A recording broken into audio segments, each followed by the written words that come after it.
따라서 합시다. 복음화하는 도구로 쓰여지게 해주옵소서. 아멘. 우리 모두가 쓰여지기를 바랍니다. 오늘 말씀 제목은 좀 특별합니다. 건강한 인생을 사는 4가지 비결. 우리 옆에 있는 분들에게 서로 한번 인사 나누기 위해서 축복하겠습니다. 건강한 인생을 사는 4가지 비결을 꼭 깨달으시기 바랍니다. 다 같이 하겠습니다. 건강한 인생을 사는 4가지 비결을 꼭 깨달으시기 바랍니다. 연말에는 좀 예화도 섞어가면서 감정도 섞어가면서 복음적인 메시지를 여러분과 함께 생각하고자 합니다. 요즘 사람들 최대의 관심사가 뭘까요? 건강입니다. 특별히 100세 시대를 맞이해서 평균 수명이 다들 80세 이상, 90세 넘어까지 늘어났습니다. 그런데 수명이 늘어나는 것보다 더 중요한 것은 건강입니다. 오래 살되 아프고 병들어서 산다면 그것은 복이 아니고 오히려 고통이고 근심거리죠. 더욱이 최근에는 이 코비드로 인해서 건강에 대한 관심도가 더 커졌습니다. 몸 겉에 있는 신체도 건강해야 되지만 몸 전체에 내부적으로 면역력이 좋아야 한다는 것입니다. 면역력이 좋은 사람은 코비드나 어떤 바이러스가 들어와도 가볍게 이겨내지만 면역력이 약한 사람은 치명적으로 큰 손상을 입게 됩니다. 그런데 여러분, 이 몸 건강보다 더 중요한 건강이 있어요. 그게 뭐냐? 인생의 건강입니다. 따라서 인생이 건강해야 된다.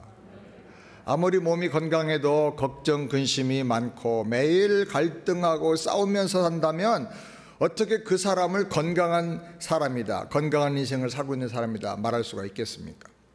몸이 건강해서 날마다 에너지가 넘쳐가지고 사고치고 싸우고 다닌다면 그 인생도 건강하고 행복한 인생이라고 말할 수가 없겠죠. 아무리 건강한 몸으로 열심히 일해서 돈 많이 벌고 성공했다 할지라도 자녀들이 문제를 일으키고 집안에 계속해서 여러 가지 어려운 문제들이 터져나오고 인생을 사는 보람과 기쁨이 느껴지지 않다고 하면 어떻게 건강하다, 행복하다 말할 수가 있겠습니까? 많이 쏘아놨는데 누리지 못하고 죽는다면 어찌 그 인생이 건강한 인생이었다, 행복한 인생이었다라고 말할 수가 있겠습니까? 그렇기 때문에 몸의 건강보다 더 중요한 것은 인생의 건강입니다. 인생이 건강해야 됩니다. 옆에 있는 분들 서로 보면서 축복합시다. 인생이 건강하시기 바랍니다. 그래서 오늘은 건강한 인생을 사는 4가지 비결을 함께 생각하면서 은혜를 받기 원합니다. 첫 번째로 항상 감사하고 사랑하면서 살아라 하는 것입니다. 항상 감사하고 사랑하면서 살기를 바랍니다. 골로새서 3장 15절 다 같이 함께 읽겠습니다. 그리스도의 평강이 너의 마음을 주장하게 하라. 평강을 위하여 너희가 한 몸으로 부르심을 받았나니 또한 너희는 감사하는 자가 되라. 남아프리카의 첫 번째 대통령 넬슨 만델라, 그는 해방운동을 이끌다가 26년 동안 감옥에 들어가서 고생을 했습니다. 26년 만에 그가 석방되었을 때 너무 오랫동안 감옥 생활을 했기 때문에 사람들은 그의 건강이 아주 나빠져서 거의 아마 장애자 수준이 되어서 나올 것이다 그렇게 생각했습니다. 그런데 걱정과는 달리 72세의 나이가 믿어지지 않을 정도로 건강하고 쌩쌩한 모습으로 나왔습니다. 건강한 청년도 1년만 감옥에 들어갔다 나오면 건강을 잃어버리는 경우가 많은데 어떻게 26년 동안 감옥에 있으면서 건강을 지킬 수가 있었습니까? 기자들이 질문하니까 만델라가 대답했습니다. 나는 감옥에서도 하나님께 감사했다. 하늘을 보고 감사하고 땅을 보고 감사하고 강제노동을 할 때도 항상 감사했다. 항상 감사했기 때문에 건강을 지킬 수 있었다고 말했습니다. 이번은 석방된 다음에 노벨 평화상을 받았고 남아프리카의 역사상 첫 번째 흑인 대통령이 되었습니다.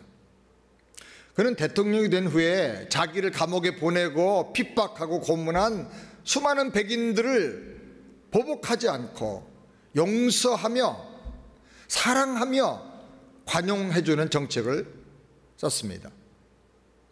하나님은 감사하는 사람을 통해서 놀라운 기적을 보여주셨습니다. 사랑하는 여러분, 인생이 어려울 때, 어려운 고난과 시련이 많을 때, 사업이 잘 풀리지 않을 때, 건강이 여의치 않을 때, 자녀들에게 문제가 생겼을 때, 혹은 가정이 화목하지 못하게 되었을 때, 또 공동체에 갈등이 있을 때, 우리가 건강을 위해서 택할 수 있는 가장 중요한 것이 있는데 그게 뭐냐면 감사하면서 기도하고 그리고 사랑한다는 것입니다. 그러면 주님께서 모든 문제를 해결해 주시고 합력하여 선이 되는 기적을 이루어 주실 것을 믿으시기 바랍니다. 감사하는 사람에게는 최고의 선물 주시는데 그게 뭐냐? 더 감사할 수 있는 제목을 주시는 거예요. 그래서 감사 후에 감사가 넘치는 거예요. 평강을 위하여 너희가 한 몸으로 부르심을 받았나니 또한 너희는 감사하는 자가 되라고 하셨습니다. 감사할 때 두 가지 분명한 효과가 나타납니다. 감사하면 한 몸 된 교회와 한 몸 된 가정 공동체가 평강을 누리게 돼요. 그래서 서로 사랑하게 돼요. 감사하면 사랑하게 돼요. 비판하고 불평하면 멀어지게 돼요. 그 사람이 나를 감사하고 내가 하는 말에 감사하고 내가 하는 작은 수고에 감사하며 나를 존중해 줄 때 사람의 마음이 열리고 사랑하는 마음이 생겨나는 거예요. 공동체가, 목장과 교회가 사랑으로 하나 되려고 하면 감사할 줄 알아야 돼요. 거머리같이 맨날 달라고 비판하고 문제만 제기하고 없는 문제 만들어내고 그러면 가정이든 교회든 편안할 날이 없는 거예요.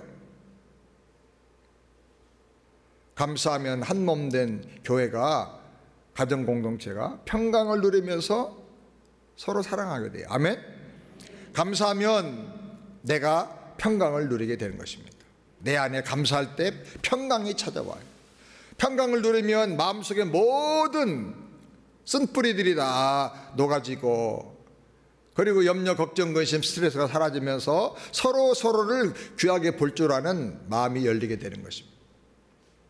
그래서 마음에 평안이 와요. 감사할 때 평안이 온다. 따라서 감사할 때 평안이 온다. 감사함으로 마음이 평안해지면 몸이 건강해져요. 하는 일도 최선으로 잘 되게 돼요.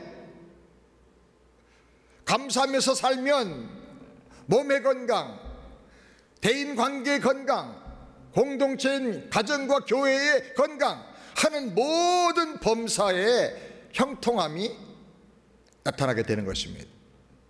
그 영혼도 건강해져요. 감사하는 영혼이 건강한 거예요. 여러분, 가장 은혜 받았을 때, 가장 내 영혼이 건강하고 믿음이 좋았을 때를 돌아보면 감사하다는 말이 많이 터져나올 때예요.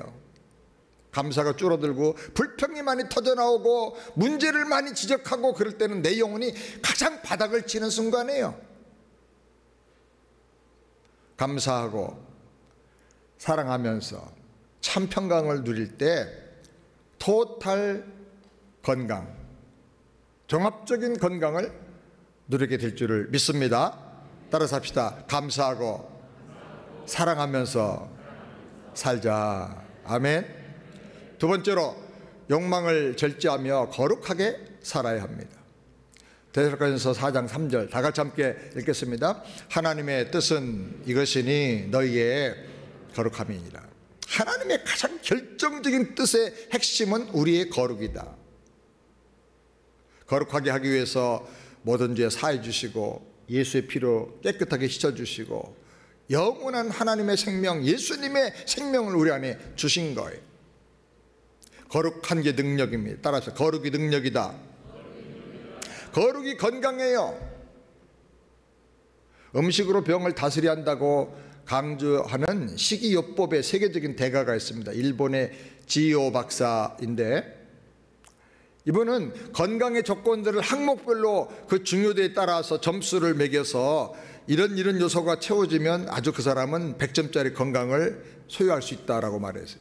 첫 번째로는 피곤함을 거의 모른다. 피곤함을 거의 모르게 살아야 된다는 거예요. 그게 10점이에요. 10점. 두 번째로 잠을 잘 잔다. 잠 잘 자는 게 아주 보약이에요. 그게 10점. 식욕이 좋다. 이게 10점. 화내지 않는 성품이다. 이게 20점. 이거 굉장히 중요한 거예요. 화 잘 내고 나면 뭐 분노를 폭발하고 그러면 짜증내고 그러면 뇌혈관이 다 좁아져요. 뇌경색 오고 뇌졸중 오고 그런 문제가 터져 나오는 거예요. 화낼 때 혈압이 팍 올라가 버려요. 그 다음에 다섯 번째로 기억력이 좋다. 20점. 뇌에 세포가 건강하게 혈관이 흐르고 그래서 뇌세포가 건강할 때 또 마음이 긴장이 없을 때 기억력이 제일 좋아지는 거예요.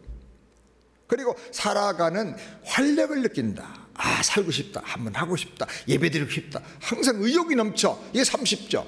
그래서 다 합쳐서 100점이었어요. 근데 이분이 이 운동을 시작한 지 30년이 지난 다음에 한 가지를 더 깨달았어요. 추가해서 발표했습니다. 기존의 항목들은 그대로 있는데 점수를 반으로 다 낮춰줄였어요. 그리고 새로 발표하는 항목 하나는 이 건강이 너무너무 중요하다. 그래서 점수를 무려 55점이나 줬어요. 거기다가 지효 박사가 새로 추가한 건강의 가장 중요한 조건이 뭘까요? 다른 게 아니라 깨끗하고 선하게 산다는 거예요. 깨끗하고 선하게 살 때 점수가 55점. 건강의 아주 절반 이상의 그 영향력을 거기서 갖게 된다는 거예요. 지효는 7번째 항목을 깨닫고 추가하면서 그동안에 가장 중요한 이것을 모르고 내가 헛것을 공부하고 살았다. 큰 후회를 했다고 합니다.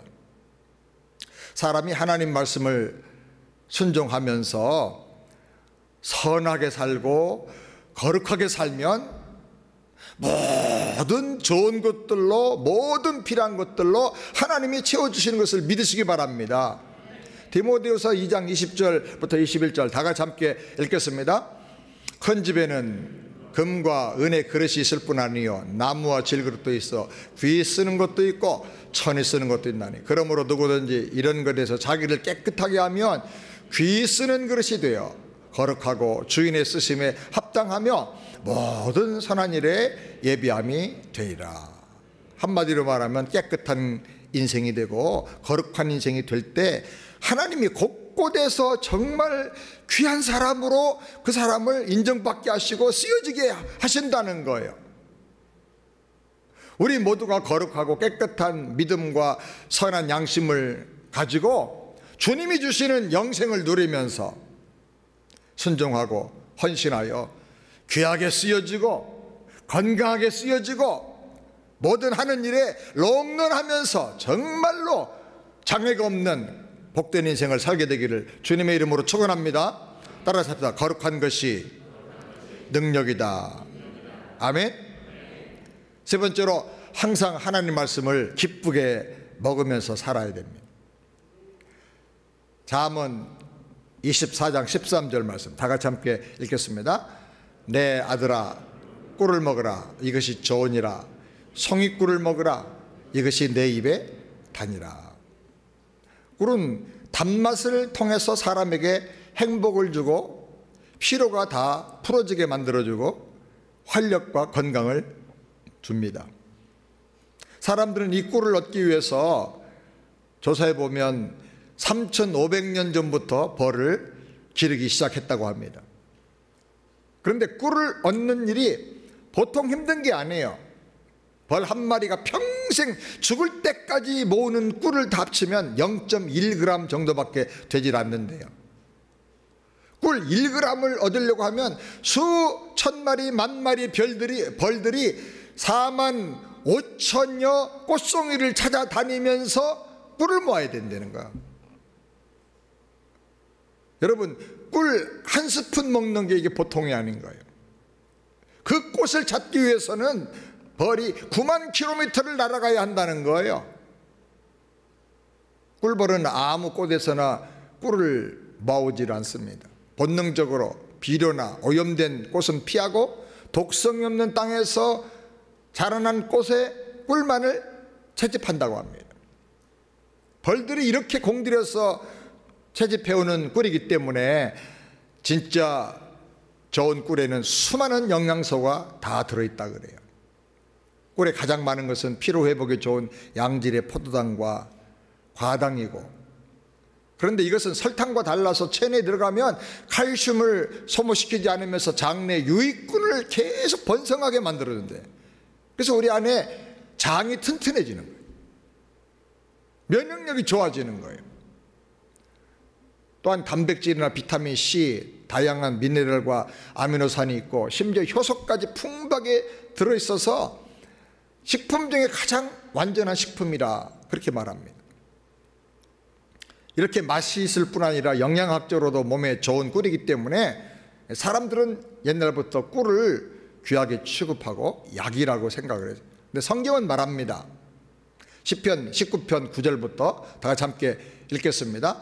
여호와를 경외하는 도는 정결하여 영원까지 이르고 여호와의 규례는 확실하여 다 의로우니 금 곧 많은 정금보다 더 사모할 것이며 꿀과 송이꿀보다 더 달도다.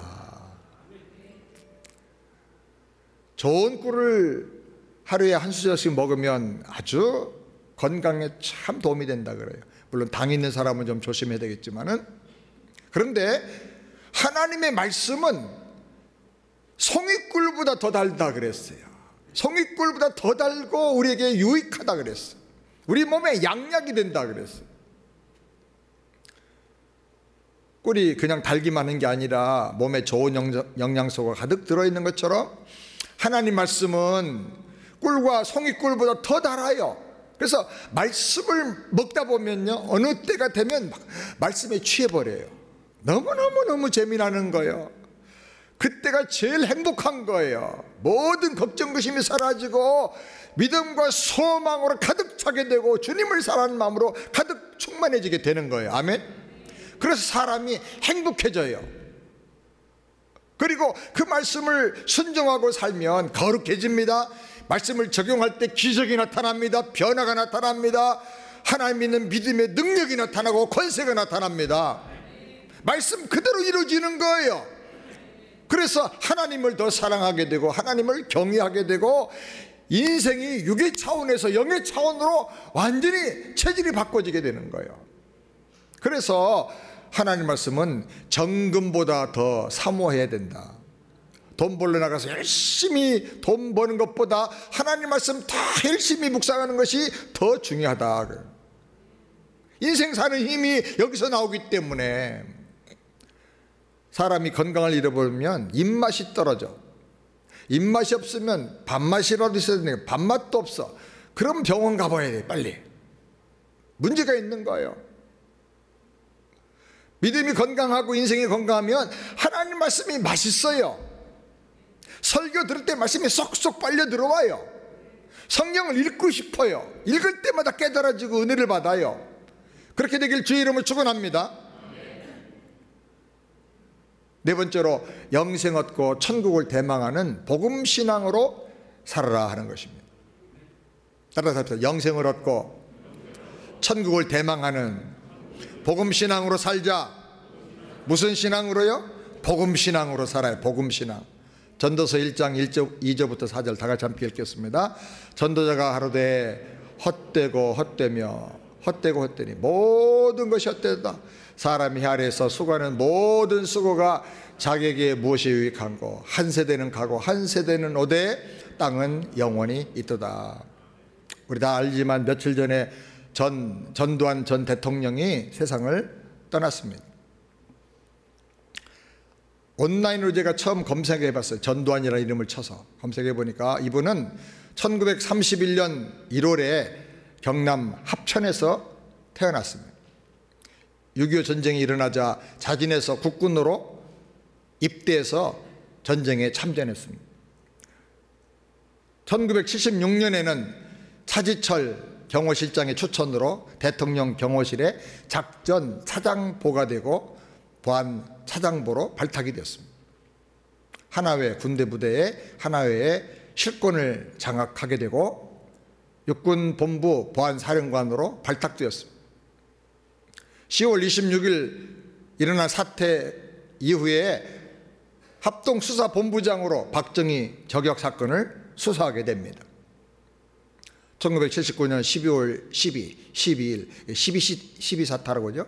군사 반란을 일으켜서 군부를 완전히 장악하게 됩니다.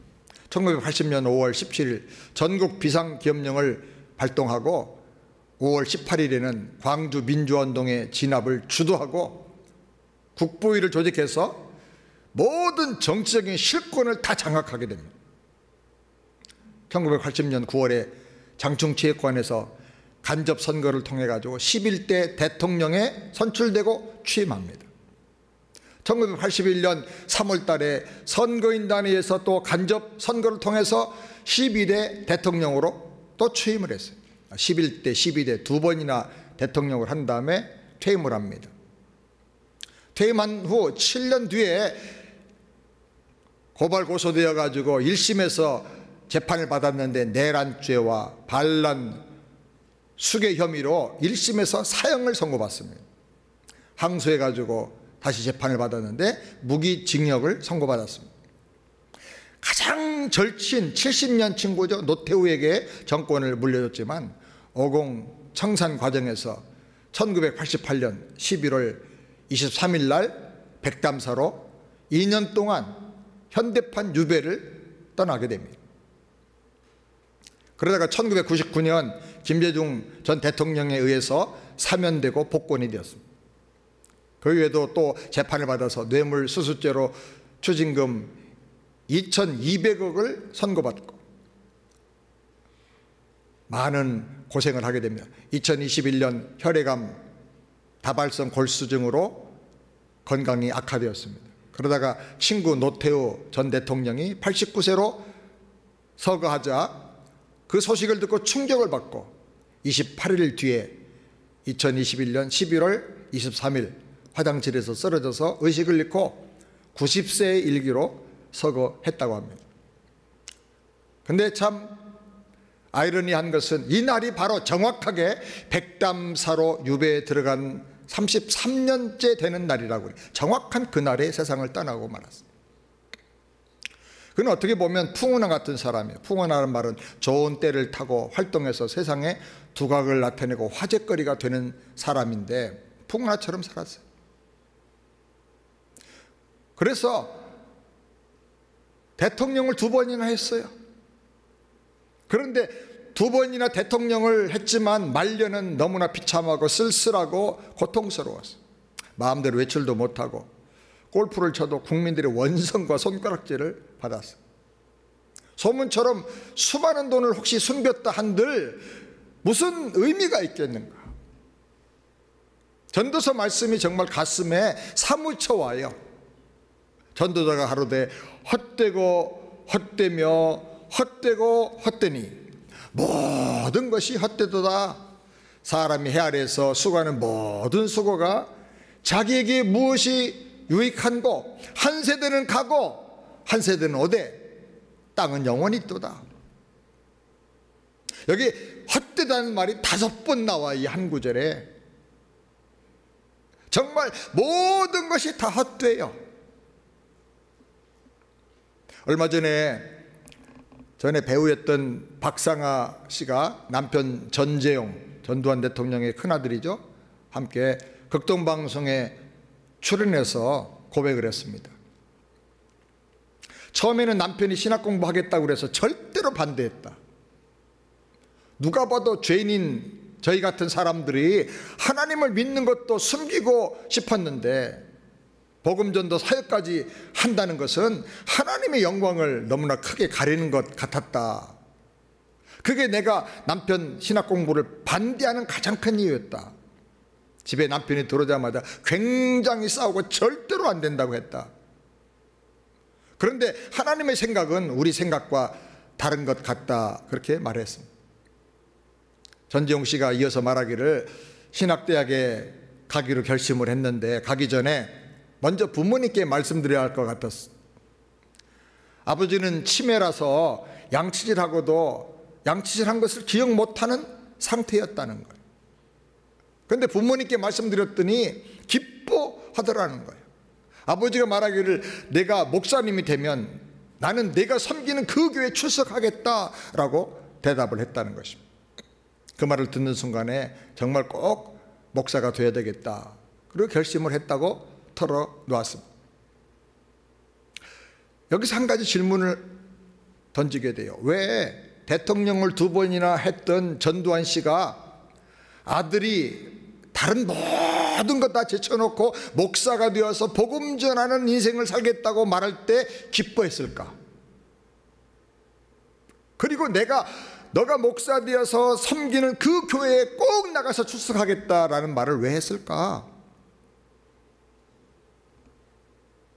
성경이 말씀합니다. 전도서 12장 13절 다 같이 함께 읽겠습니다.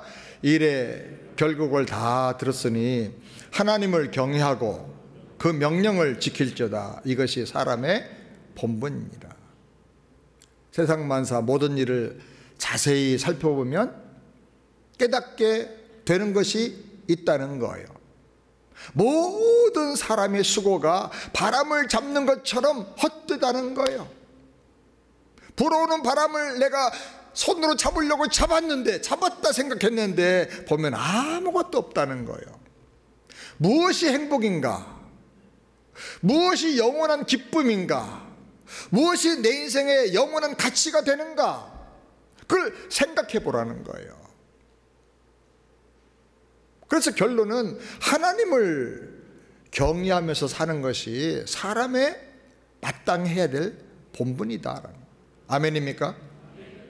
주님 말씀합니다. 마태복음 6장 26절 다 같이 읽겠습니다. 사람이 만일 온 천하를 얻고도 제 목숨을 잃으면 무엇이 유익하리요? 사람이 무엇을 주고 제 목숨을 바꾸겠느냐? 육체의 생명도 천하보다 귀한데 하물며 영원히 천국을 누리며 하나님과 함께 사는 영원한 생명을 무엇과 바꿀 수 있겠느냐는 거예요. 이 헛된 세상에서 바람잡는 헛된 수고만 하다가 허망한 인생으로, 허무한 인생으로 내 삶을 마칠 것인가? 아니면 천하보다 귀한 이 생명, 영원한 생명을 날마다 추구하면서 날마다 믿음으로 누리면서 천국을 대망하면서 살 것인가? 나의 모든 죄와 저주와 지옥의 형벌을 다 담당하고 십자가에 죽으신 예수님, 죽으실 뿐 아니라 사망의 권세를 이기는 영원한 생명을 주시기 위해서 부활하신 예수님을 나의 구세주로 믿고 내 인생의 주인과 왕으로 영접하여 받아들이고 믿음으로 말미암아 죄사함 받고 영생 얻어서 여기서부터 천국을 누리면서 살게 되기를 주님의 이름으로 축원합니다. 천국 소망으로 가득 차서 살아야 돼요. 날마다 세상을 이기는 복음신앙으로 살게 되기를 주님의 이름으로 축원합니다. 그리고 이 생명의 복음을 어떻게 하든 간에 전도해야 돼요. 전도해서 가까이서 우리 이웃들에게, 가족들에게 복음을 전하고 성도들 간에도 서로 복음을 나눠주고, 그리고 멀리 다른 지역에 가서, 다른 나라에 가서 이 복음을 전하면서 건강하고 가치 있는 인생을 살게 되기를 우리 주님의 이름으로 축원합니다. 제가 예수 막 믿을 때 거듭나면서 그 전후의 순간에 제일 많이 불렀던 노래가 있어요. 어느 부흥에서 부흥 강사가 부르면서 가르쳐줬는데 그게 제 마음에 콱 박혔어요. 그 허사가라고도 하고 희망가라고도 하는 노래인데 혹시 아는 사람은 따라서 한번 하시기 바랍니다. 이 풍진 세상을 만났으니 너의 희망이 무엇이냐? 부귀와 영화를 누렸으면 내 맘이 족할까? 푸른 하늘 밝은 달 아래 곰곰이 누워 생각하니 세상 만사가 춘몽 중에 또다시 꿈 같도다. 2절 이 풍진 세상을 만났으니 우리 할 일이 무엇인가? 믿음과 소망과 사랑 중에 제일은 사랑이라. 형제여 서로 사랑하자. 우리 서로 사랑하자. 사랑의 주님 계명 지켜 힘써서 사랑하자. 아멘. 한번 1절부터 다시 한번 불러봅시다. 이 풍진 세상을 만났으니 다 같이 너의 희망이 무엇이냐? 부귀와 영화를 누렸으면 내 맘이 족할까? 푸른 하늘 밝은 달 아래 곰곰이 누워 생각하니 세상 만사가 춘몽 중에 또다시 꿈 같도다. 이 풍진 세상을 만났으니 우리 할 일이 무엇인가? 믿음과 소망과 사랑 중에 제일은 사랑이라. 형제여 서로 사랑하자. 우리 서로 사랑하자. 사랑의 주님 계명 지켜 힘써서 사랑하자. 아멘. 영생 얻고 천국을 대망하는 복음 신앙으로 서로 사랑하면서 예수 복음 전하면서 건강한 삶을 살게 되기를 주의 이름으로 축원합니다.